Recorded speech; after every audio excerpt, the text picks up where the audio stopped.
Hey guys, today I want to take some time and talk to you about why anthropologists study myth and how the different subdisciplines of anthropology focus on myth in different ways.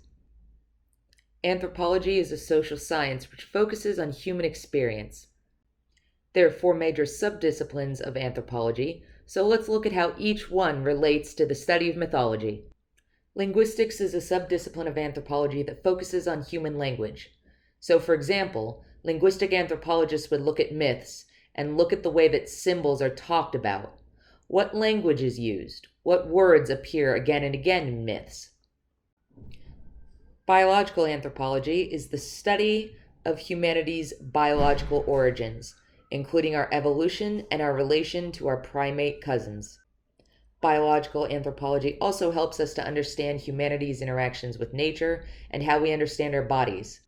So we'll use biological anthropology to understand why people are actually affected by the moon, like a werewolf, why vampires are afraid of garlic, and why we think the Salem witch trials were probably caused by some ugly mold.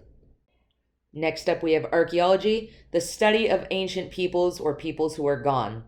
It should be pretty obvious how important archaeology is to mythology. It allows us to look at the physical remains that help us to understand the stories that make up mythos.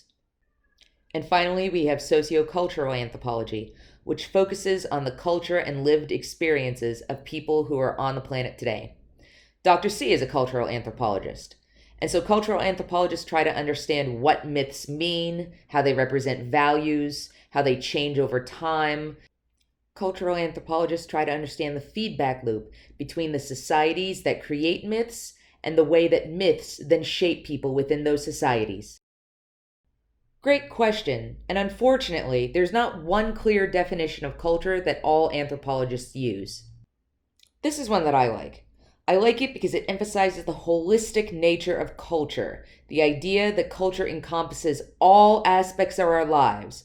The art that we look at, the food that we eat, the laws we obey, the religions that we practice, our morals, our values, all of that is encompassed in culture.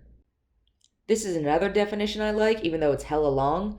The reason that I like it is it really emphasizes the idea of patterns, that what we do as human groups and as individuals ultimately falls into a series of patterns that repeat themselves. This is why we see myths that exist in one culture but are repeated thematically from culture to culture.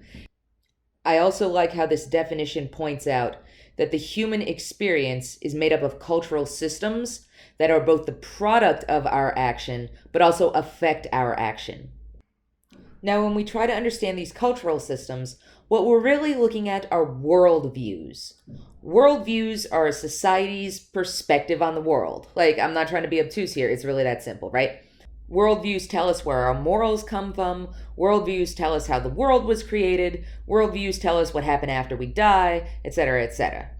Religions shape our worldview. Science shapes our worldview.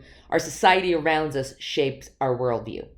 And our worldview is often like buttressed or reinforced through myths.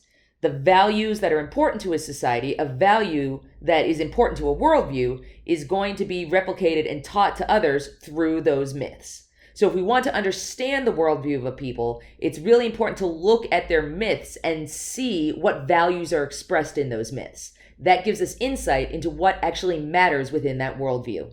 One of the things that we look at in a worldview are symbols. Symbols are just shit that means other shit. It's really that simple. But it's actually way more complicated because there are symbols in every aspect of our lives. You see symbols all around you in the world, and sometimes you understand them because you have the context for the symbol, and sometimes you don't understand them and it completely misses you.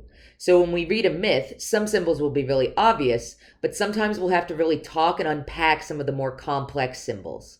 Now, some symbols are arbitrary. Like, why does a red 8-sided figure mean stop? Like, that's random. What is it about being 8-sided or red with the white outline that makes a stop sign make you think stop? There's nothing about 8-sidedness that means stop. We've just learned to arbitrarily associate the symbol of a stop sign with stopping. On the other hand, you can have motivated symbols. Motivated symbols are symbols that are based on a specific context and thus carry specific meaning. So, for example, when you look at a cross, you might think about forgiveness. Why? Because Jesus was crucified on a cross, and Jesus' death is associated with forgiveness. But if you come from a country that doesn't have Christianity, then you might look at a cross and go, there are two sticks crossed, and not see that motivated symbol. That's because you don't have the context to understand it. And that's the other difficulty with symbols. Just because a symbol means one thing to one person, it doesn't have to mean the same thing to another person. So there might be symbols in a myth that we interpret one way, but the people who originally had that myth interpret that symbol in another way. That's complicated. We're going to work through that a lot this semester.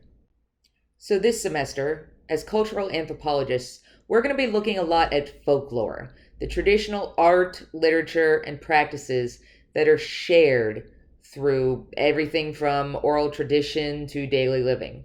So basically, this is the knowledge that is passed from generation to generation, and it's what marks a people as a people.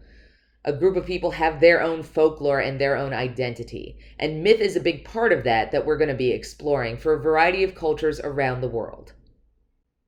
And so, this semester, we're going to utilize all four of the subdisciplines of anthropology: linguistics, archaeology, biological anthropology, and cultural anthropology in order to tackle the question of myth. Myths are those traditional stories that shape and underlie our worldviews. And we're going to look at the ways that myths change over time and how myths manifest in the modern world.